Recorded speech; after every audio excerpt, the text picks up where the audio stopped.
नमस्कार दोस्तों, स्वागत है आप सभी का आपके अपने YouTube चैनल शिक्षा अकेडमी में। दोस्तों, आज के इस वीडियो में हम डिस्कस करने वाले हैं इतिहास से संबंधित मोस्ट इम्पोर्टेंट प्रश्न, जो कि आपकी सभी आगामी एग्जामों के लिए बहुत ही ज़्यादा इम्पोर्टेंट है। तो चलिए दोस्तों, बिना कोई देरी किए हुए आज का यह वीडियो स्टार्ट करते हैं।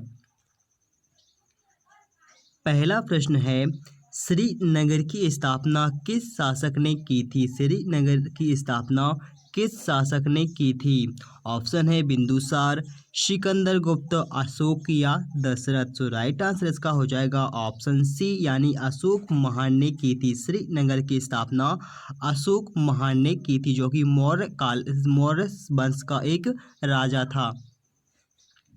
अगला प्रश्न है कि गुप्त संबंध की तिथि क्या है, यानी गुप्त संबंध यह कब प्रारंभ किया गया था? 319 ईस्वी में, 320, 321 या 322 ईस्वी में। तो राइट आंसर इसका हो जाएगा ऑप्शन नंबर ए, यानी गुप्त संबंध जो है यह 319 ईस्वी में प्रारंभ किया गया था। अगला प्रश्न है, पानीपत का प्रथम युद्ध लड़ा गया था। पानीपत का जो प्रथम युद्ध है यह कब लड़ा गया था?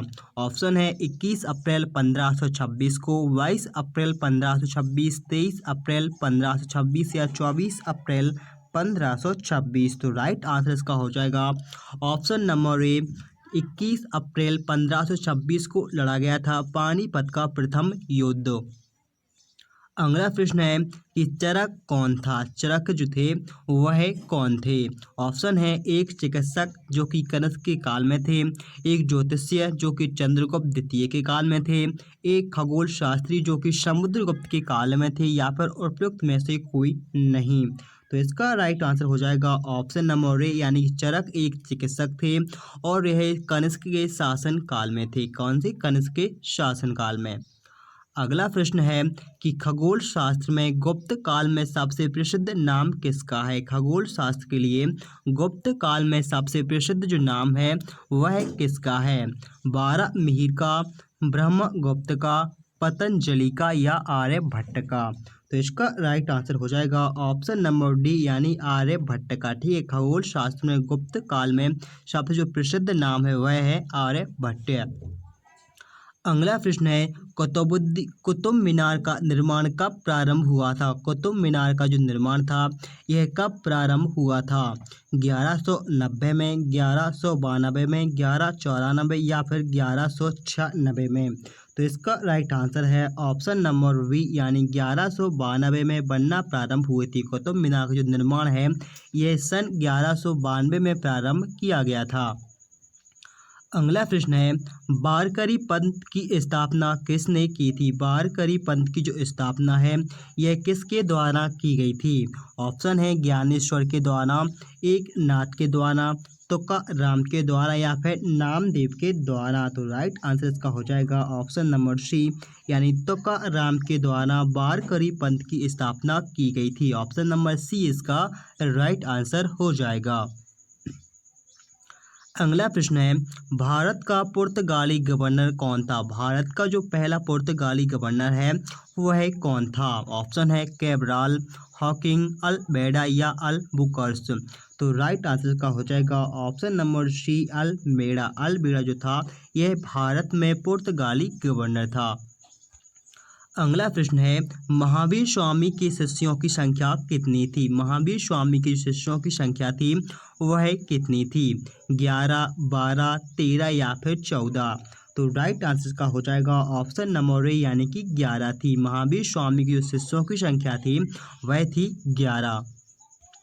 अगला प्रश्न है, अकबर का जन्म कब हुआ था? अकबर का जन्म हुआ था कहाँ पर? आगरा में, अमरकोट में, दिल्ली में या फिर कन्नौज में? तो राइट आंसर इसका है ऑप्शन नंबर बी, यानी अमरकोट के किले में हुआ था। अकबर का जो जन्म है यह अमरकोट में हुआ था। ऑप्शन बी इसका राइट आंसर हो जाएगा। अगला प्रश्न है कि सिंधु घाटी सभ्यता के निवासियों की सामाजिक एवं धार्मिक स्थिति का सर्वोत्तम बोध किस में होता है? ऑप्शन है मोहरों से, दुर्गों के अवशेषों से, टेराकोटा विसर्ग से या फिर मिट्टी के बर्तन से? तो राइट आंसर इसका है ऑप्शन सी, यानी टेराकोटा फिगर से होता है। सिंधु घाटी सभ्यता के निवासियों एवं सामाजिक धर्मों का सर्वोच्च बोध किससे होता है? टेराकोटा फिगर से होता है। अगला प्रश्न है कि सिंधु सभ्यता में किस स्थान से रंगाई हौज व जल निकासी की सबसे अच्छी प्रणाली प्राप्त हुई है? यह कहाँ से हुई है? कालीबंगा, लोथल, हड़प्पा या मोहनजोदड़ो? इसका राइट आंसर है ऑप्शन नंबर बी, यानी कि यह जो प्रणाली है यह लोथल से प्राप्त हुई है। ऑप्शन बी इसका राइट आंसर हो जाएगा। अगला प्रश्न है कि विश्व में जुते हुए खेतों का प्राचीनतम प्रमाण कहाँ पर मिला है? विश्व में जुते हुए खेतों का जो सबसे प्राचीनतम प्रमाण है यह कहाँ से प्राप्त हुआ है? ऑप्शन है रोपड़ से, रंगपुर से, बुजुर्गहोम से या कालीबंगा से? तो इसका राइट आंसर है ऑप्शन नंबर डी, यानी कि यह काजीबंगा से प्राप्त हुआ है। जुते हुए खेतों का जो प्राचीनतम स्रोत है यह कालीबंगा से प्राप्त हुआ है। ऑप्शन डी इसका राइट आंसर हो जाएगा। अगला प्रश्न है मैगस्थनीज के अनुसार भारतीय समाज कितने भागों में विभक्त है? मैगस्थनीज के अनुसार भारतीय समाज कितने भागों में विभक्त है? 4 में, 7 में, 10 में या फिर 12 में? तो राइट आंसर इसका है ऑप्शन नंबर बी, यानी कि 7 भागों में विभक्त है। मैगस्थनीज के अनुसार भारतीय जो समाज है यह कितने 7 वर्गों में विभक्त है। अगला प्रश्न है तमिल भाषा के प्रथम 2 संगमों का इतिहास केवल तमिल भाषा के प्रथम 2 संगमों का जो इतिहास है वह केवल कुछ नवीन ग्रंथों पर आधारित है, कुछ खोजों पर आधारित है, दंत कथाओं पर आधारित है या फिर प्राचीन साहित्य पर आधारित है? तो इसका राइट आंसर है ऑप्शन सी, यानी कि दंत कथाओं पर ही आधारित है। ऑप्शन सी इसका राइट आंसर हो जाएगा। तमिल भाषा के जो प्रथम 2 संगमों का इतिहास है यह केवल और केवल दंत कथाओं पर ही आधारित है। अगला प्रश्न है कि मोहनजोदड़ो से प्राप्त सामग्री तथा धातु खंडों से पता चलता है कि यहाँ के निवासियों को अनेक प्रकार की धातुओं का ज्ञान था, किंतु उनके लिए किसका? स्वर्ण का ज्ञान नहीं था, लोहे का ज्ञान नहीं था, तांबे का ज्ञान नहीं था या फिर चांदी का ज्ञान नहीं था? तो राइट आंसर इसका है ऑप्शन नंबर बी, यानी कि लोहे का ज्ञान नहीं था। मोहनजोदड़ो के जो निवासी थे उनको बहुत सारी प्रकार की धातुओं का ज्ञान था, लेकिन लोहे की धातु का ज्ञान नहीं था। ऑप्शन बी इसका राइट आंसर हो जाएगा। अगला प्रश्न है कि किस सुल्तान ने सर्वप्रथम उत्तर भारत में सिंचाई हेतु नहरों का जाल सा बिछा दिया था, यानी नहरों का निर्माण करवाया था? किसने? ऑप्शन है गयासुद्दीन तुगलक ने, अलाउद्दीन खिलजी ने, फिरोज तुगलक ने या फिर मोहम्मद तुगलक ने? तो इसका राइट आंसर है ऑप्शन नंबर सी, यानी अलाउद्दीन खिलजी ने। ठीक है, अलाउद्दीन खिलजी ने किसका? नहरों का निर्माण करवाया था। सिंचाई के लिए सबसे पहले नहरों का निर्माण किसने? अलाउद्दीन खिलजी ने करवाया था। अगला प्रश्न है कि निम्नलिखित में से कौन सा विवाह निकृष्ट कोटि का है? निम्नलिखित में से कौन सा एक विवाह है जो कि कौन सा निकृष्ट कोटि का है? ऑप्शन है आर्य, गंधर्व, देव या प्रजापत? तो इसका राइट आंसर है ऑप्शन नंबर बी, यानी कि गंधर्व विवाह। ठीक, गंधर्व विवाह। ऑप्शन बी इसका सही आंसर हो जाएगा। अगला प्रश्न है प्राचीन भारत का वह प्रसिद्ध शासक जिसने अपने जीवन के अंतिम दिनों में जैन धर्म अपनाया था? प्राचीन भारत का वह प्रसिद्ध शासक कौन है जिसने अपने जीवन के अंतिम दिनों में जैन धर्म को अपनाया था? ऑप्शन है चंद्रगुप्त मौर्य, समुद्रगुप्त, विष्णुसार या फिर अशोक महान ने? तो इसका राइट आंसर है ऑप्शन नंबर ए, यानी चंद्रगुप्त मौर्य ने अपनाया था। चंद्रगुप्त मौर्य ने अपने जो अंतिम दिन था या अंतिम दिनों का जीवन था वह जैन धर्म को उसने अपना लिया था। ऑप्शन ए इसका राइट आंसर हो जाएगा। अगला प्रश्न अपना कि सिंधु घाटी सभ्यता के किस स्थान पर बंदरगाह होने का आधार मिला है? सिंधु घाटी सभ्यता के किस स्थान पर बंदरगाह होने का आधार प्राप्त हुआ है? रोपड़, मोहनजोदड़ो, कालीबंगा या फिर लोथल? तो इसका राइट आंसर है ऑप्शन नंबर डी, यानी लोथल। ठीक, कहाँ से? लोथल से प्राप्त हुआ है सिंधु घाटी सभ्यता में किसका? बंदरगाह होने का प्रमाण लोथल से प्राप्त हुआ है। अगला प्रश्न है कि कृष्ण कुमार मित्र के द्वारा निर्मित तिरंगे झंडे को किस अधिनियम में अधिवेशन में सर्वप्रथम फहराया गया था। कृष्ण कुमार मित्र के द्वारा निर्मित तिरंगे झंडे को किस अधिवेशन में सबसे पहले फहराया गया था। ऑप्शन है कलकत्ता अधिवेशन में, लखनऊ अधिवेशन में, सूरत अधिवेशन में या फिर किसी भी अधिवेशन में नहीं। राइट आंसर इसका है ऑप्शन नंबर ए यानी कलकत्ता अधिवेशन में सबसे पहले तिरंगे को फहराया गया था। ऑप्शन ए इसका सही आंसर हो जाएगा। अगला प्रश्न है कि भारतवर्ष के विभाजन के समय ब्रिटिश भारत में निम्नलिखित में से किस एक प्रांत ने एक संयुक्त स्वतंत्र अस्तित्व के लिए योजना सामने रखी थी। पंजाब, असम, बंगाल या फिर बिहार। तो राइट आंसर है ऑप्शन नंबर ए यानी कि पंजाब ने यह रखी थी। संयुक्त स्वतंत्र अस्तित्व के लिए योजना किसने? पंजाब राज्य ने रखी थी। अगला प्रश्न है पाकिस्तान शब्द का पहली बार प्रयोग किसने किया था। पाकिस्तान शब्द का पहली बार जो प्रयोग था यह किसके द्वारा किया गया था। ऑप्शन है चौधरी खलीफ उज के द्वारा, फजलुल हक के द्वारा, मोहम्मद अली जिन्ना के द्वारा या चौधरी रहमत अली के द्वारा। तो इसका राइट आंसर है ऑप्शन नंबर डी यानी चौधरी रहमत अली के द्वारा सबसे पहले पाकिस्तान शब्द का प्रयोग किया गया था। ऑप्शन डी इसका राइट आंसर हो जाएगा। अगला प्रश्न है पानीपत के तृतीय युद्ध के समय मराठा का नेता या कौन था। पानीपत का जो तृतीय युद्ध हुआ था उसमें मराठों की तरफ से किसने नेतृत्व किया था। बाजीराव प्रथम ने, बाजीराव द्वितीय ने, सदाशिव भाऊ ने या फिर महादजी सिंधिया ने। तो इसका राइट आंसर है ऑप्शन नंबर सी यानी कि सदाशिव भाऊ ने इसका नेतृत्व किया था। ऑप्शन नंबर सी इसका राइट आंसर है।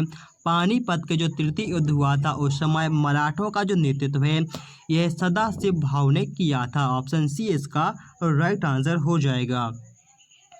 अगला प्रश्न है भारतीय राष्ट्रीय कांग्रेस का प्रथम अधिवेशन कहां पर हुआ था। भारतीय राष्ट्रीय कांग्रेस का जो प्रथम अधिवेशन है यह कहां पर हुआ था। ऑप्शन है सतारा में, बम्बई में, मद्रास में या फिर कलकत्ता में। तो इसका राइट आंसर है ऑप्शन नंबर वी यानी कि पहला जो अधिवेशन है भारतीय राष्ट्रीय कांग्रेस का यह बम्बई महाराष्ट्र में संपन्न हुआ था।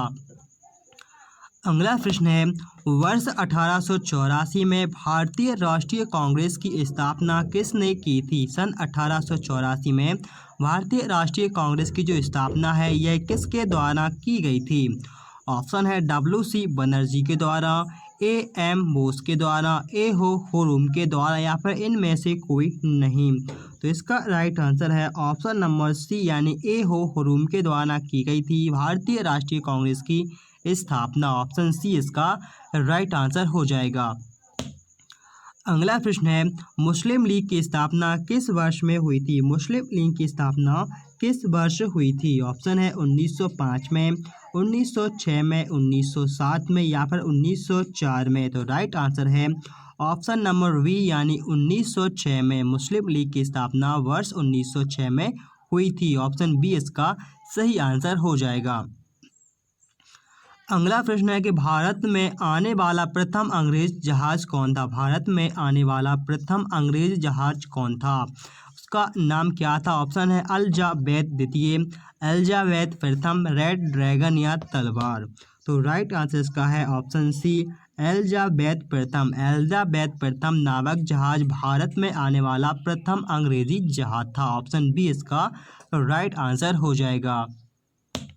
अगला प्रश्न है माउंटेन चैम्प्सफोर्ड की रिपोर्ट कौन थी। माउंटेन्ग्यू चैम्प्सफोर्ड की जो रिपोर्ट थी वह भारतीय परिषद अधिनियम 1919 का आधार बनी, भारत सरकार अधिनियम 1919 का आधार बनी, भारत सरकार अधिनियम 1935 का आधार बनी या फिर भारत स्वतंत्रता अधिनियम 1947 का आधार बनी थी। तो इसका राइट आंसर है ऑप्शन नंबर वी यानी माउंटेन्ग्यू चैम्प्सफोर्ड की जो रिपोर्ट थी यह भारत सरकार अधिनियम सन 1919 का आधार बनी थी। ऑप्शन नंबर बी इसका सही आंसर हो जाएगा। अगला प्रश्न है कि कौन सा अंतिम सम्राट मयूर सिंहासन पर बैठा था। कौन सा अंतिम सम्राट था जो कि मयूर सिंहासन पर बैठा था। तो उसका नाम था जहांगीर दास शाह। कौन सा? जहांगीर दास था। ऑप्शन नंबर बी इसका राइट आंसर हो जाएगा। अगला प्रश्न है कि जैन साहित्य को निम्नलिखित में से इस नाम से भी जाना जाता है। जैन साहित्य को निम्नलिखित में से इस नाम से भी जाना जाता है। ऑप्शन है आगम, निगम, ग्रंथ या फिर बखार। तो राइट आंसर इसका है ऑप्शन नंबर ए यानी कि आगम के नाम से भी जाना जाता है। ऑप्शन नंबर ए इसका राइट आंसर हो जाएगा। अगला प्रश्न है आर्य शब्द का शाब्दिक अर्थ क्या होता है। आर्य शब्द का जो शाब्दिक अर्थ होता है वह क्या होता है। ऑप्शन है वीर या योद्धा, श्रेष्ठ या कुलीन, यज्ञकर्ता या पुरोहित, विद्वान। इसका राइट आंसर है ऑप्शन नंबर बी यानी कि श्रेष्ठ या कुलीन होता है। आर्य शब्द का जो अर्थ होता है वह श्रेष्ठ या कुलीन होता है। ऑप्शन नंबर बी इसका राइट आंसर हो जाएगा। अगला प्रश्न है कि सिंधु सभ्यता का कौन सा स्थान भारत में स्थित है। सिंधु सभ्यता का कौन सा एक स्थान है जो कि वर्तमान भारत में स्थित है। ऑप्शन है हड़प्पा, मोहनजोदड़ो, लोथल या फिर उपयुक्त में से कोई नहीं। तो इसका राइट आंसर है ऑप्शन नंबर सी यानी कि लोथल स्थान जो है यह वर्तमान भारत में स्थित है। ऑप्शन सी इसका राइट आंसर हो जाएगा। अगला प्रश्न है अपना कि किस स्थान पर चंद्रगुप्त मौर्य ने जैन धर्म स्वीकार कर अपने शरीर का त्याग किया था। किस स्थान पर चंद्रगुप्त मौर्य ने जैन धर्म स्वीकार कर लिया था और अपने शरीर का त्याग किया था। ऑप्शन है तक्षशिला में, उज्जैनी में, श्रवणबेलगोला में या फिर पाटलिपुत्र में। तो इसका राइट आंसर है ऑप्शन नंबर सी यानी श्रवणबेलगोला में चंद्रगुप्त मौर्य ने जैन धर्म स्वीकार किया था और अपने शरीर का त्याग किया था। ऑप्शन सी इसका राइट आंसर हो जाएगा। अगला प्रश्न है भारत में सबसे पहले आने वाले और सबसे बाद में जाने वाले यूरोपीय कंपनी कौन थी। भारत में सबसे पहले आने वाली और सबसे बाद में जाने वाली जो यूरोपीय कंपनी थी वह कौन थी। ऑप्शन है फ्रांसीसी, अंग्रेज, पुर्तगाली या फिर डच। तो राइट आंसर इसका है ऑप्शन नंबर डी यानी कि डच। यानी डच यूरोपीय जो कंपनी थी यह सबसे पहले भारत आई थी और सबसे पहले भारत से गई थी। इसके बाद अगला प्रश्न है कि निम्नलिखित में से कौन भक्ति आंदोलन का प्रस्तावक था। निम्नलिखित में से कौन एक भक्ति आंदोलन का प्रस्तावक था। ऑप्शन है तुकाराम, त्यागराज, नागार्जुन या फिर वल्लभाचार्य।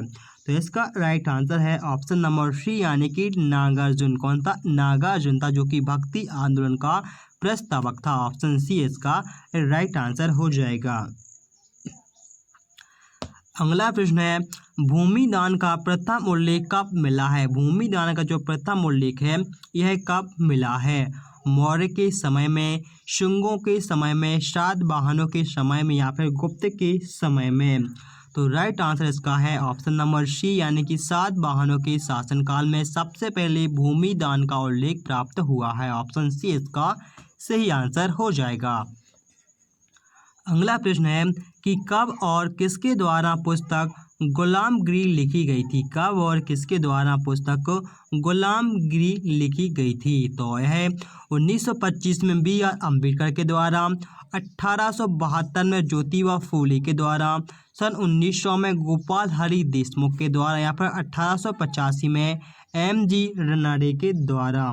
तो इसका राइट आंसर है ऑप्शन नंबर बी यानी कि गुलामगिरी जो पुस्तक थी यह सन 1872 में ज्योतिबा फूले के द्वारा लिखी गई थी। ऑप्शन बी इसका सही आंसर हो जाएगा। अगला प्रश्न है कि चौसा का युद्ध 25 जून 1539 ईस्वी में हुमायूं और किसके बीच में हुआ था। चौसा का जो युद्ध है यह 25 जून 1539 में हुआ था हुमायूं और किसके बीच में। राइट आंसर है शेर खां के, राणा सांगा के, सिकंदर के या फिर इनमें से कोई नहीं। तो इसका राइट आंसर है ऑप्शन नंबर ए यानी कि शेर खां के बीच में हुआ। तो हुमायूं और शेर खां के बीच में चौसा का युद्ध हुआ था 25 जून 1539 में। अगला प्रश्न है, सल्तनत काल में बारूद की सहायता से गोला फेंकने वाली मशीन को क्या कहा जाता था? सल्तनत काल में बारूद की सहायता से गोला फेंकने वाली जो मशीन थी उसको क्या कहा जाता था? ऑप्शन है मंगलीप, आरद, तोप या फिर मंगलीप और आरध्य। तो इसका राइट आंसर है ऑप्शन नंबर डी यानी कि मंगलीप और आरध्य कहा जाता था सल्तनत काल में बारूद के द्वारा गोले फेंकने वाली मशीन को। इसके बाद अगला प्रश्न है कि महावीर का जन्म क्षत्रिय गोत्र में हुआ था। महावीर का जो जन्म है यह किस क्षत्रिय गोत्र में हुआ था? शाक्ल में, जातिक में, लिच्छवी में या फिर सल्तनाश में? तो इसका राइट आंसर है ऑप्शन नंबर वी यानी कि जातिक में हुआ था। महावीर स्वामी का जो जन्म है यह जातिक क्षत्रिय गोत्र में हुआ था। ऑप्शन नंबर वी इसका राइट आंसर हो जाएगा। अगला प्रश्न है, अलाउद्दीन ने चित्तौड़ पर कब विजय प्राप्त की थी? अलाउद्दीन खिलजी ने यह चित्तौड़ पर कब विजय प्राप्त की थी? ऑप्शन 1303 ईस्वी में, 1291 ईस्वी में, 1309 ईस्वी में या फिर 1301 ईस्वी में? तो इसका राइट आंसर है ऑप्शन नंबर ए यानी 1303 ईस्वी में की थी अलाउद्दीन खिलजी ने चित्तौड़ पर विजय। ऑप्शन ए इसका सही आंसर हो जाएगा। अगला प्रश्न है, मोहनजोदड़ो में मिलाई एक बड़ी इमारत के भग्नावशेष की विद्वान अन्नागार यानी कि अन्न रखने का भंडार यह मानते हैं। तो यह कच्ची ईंटों का बना था, धूप में सुखाई गई ईंटों का बना था, पक्की ईंटों का बना था या फिर पत्थर के टुकड़ों का बना था? तो यह जो है यह पक्की ईंटों का बना था। ऑप्शन नंबर सी इसका राइट आंसर हो जाएगा। जो मोहनजोदड़ो में अन्नागार मिला था यह पक्की ईंटों का बना हुआ था। ऑप्शन सी इसका सही आंसर हो जाएगा। अगला प्रश्न है, वर्तमान गणित में दशमलव प्रणाली आविष्कारक का श्रेय निम्नलिखित में से किस युग को दिया जाता है? वर्तमान गणित में दशमलव प्रणाली का जो आविष्कारक है यह किस युग को दिया जाता है? ऑप्शन है कुषाण युग को, गुप्त युग को, मौर्य युग को या फिर वर्तमान युग को? तो इसका राइट आंसर है ऑप्शन नंबर वी यानी कि गुप्त युग को इसका श्रेय दिया जाता है। ऑप्शन बी इसका सही आंसर है, गुप्त युग को। अगला प्रश्न है, वेदों तथा उपवेदों की कुल संख्या कितनी है? वेदों तथा उपवेदों की जो कुल संख्या है वह कितनी है? 8, 7, 6 या फिर 4? तो राइट आंसर इसका है ऑप्शन ए 8 वेदों तथा उपवेदों की संख्या है, यानी कि इसमें 4 वेद हैं और इसमें 4 उपवेद हैं। टोटल कितनी? 8 हो जाएगी। तो ऑप्शन ए इसका सही आंसर हो जाएगा। अगला प्रश्न है, निम्न विद्वानों में से किसका संबंध आहड़ की खुदाई से है? निम्न विद्वानों में से किसका संबंध आहड़ की खुदाई से है? बी के थापर का, एच डी साकलिया का, ए एन घोष का या फिर आर सी मजूमदार का? तो इसका राइट आंसर है ऑप्शन नंबर बी यानी एच डी साकलिया का। एच डी साकलिया का जो संबंध है यह किससे है? आहड़ से है। ऑप्शन बी इसका सही आंसर हो जाएगा। अगला प्रश्न है कि बंधन के बारे में भगवान महावीर ने कहा है कि इसके मुख्य का कारण है। बंधन के बारे में भगवान महावीर ने कहा है कि इसका जो मुख्य कारण है वह है मानव की तामजी वृद्धि और मोह है, पाखंड और झूठ, ऊंच नीच का भाव तथा स्वार्थ, राग तथा द्वेष। तो इसका राइट आंसर है ऑप्शन नंबर डी यानी कि राग तथा द्वेष है। क्या है? बंधन का जो मुख्य कारण बताया है यह राग तथा द्वेष बताया है। ऑप्शन डी इसका सही आंसर हो जाएगा।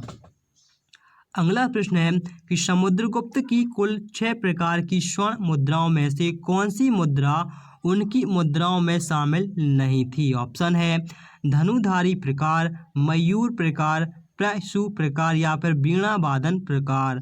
तो इसका राइट आंसर है ऑप्शन नंबर वी यानी कि मयूर प्रकार की जो मुद्रा थी यह समुद्रगुप्त की कुल 6 प्रकार की मुद्राओं में शामिल नहीं थी। ऑप्शन बी इसका राइट आंसर है, मयूर प्रकार की मुद्रा।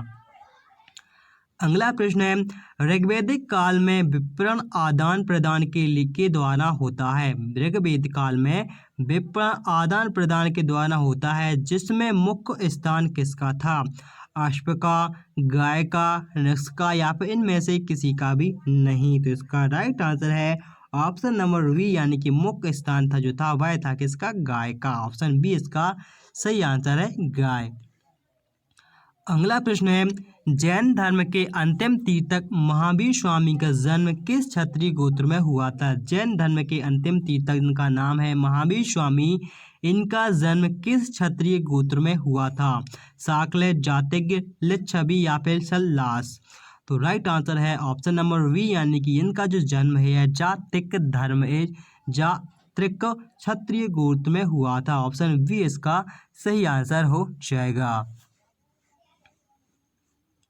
इसी के साथ दोस्तों यह वीडियो यहीं पर समाप्त होता है। यदि हमारा यह प्रयास आपको अच्छा लगा हो तो प्लीज़ आप इस वीडियो को लाइक करें, शेयर करें और आप हमारे चैनल शिक्षा एकेडमी को सब्सक्राइब करना ना भूलिए। और दोस्तों इसमें जो भी गलती हो तो प्लीज़ हमें कमेंट करके आप ज़रूर बताएं। तो चलिए दोस्तों मिलते हैं अगले नेक्स्ट वीडियो में, तब तक के लिए दोस्तों बाय।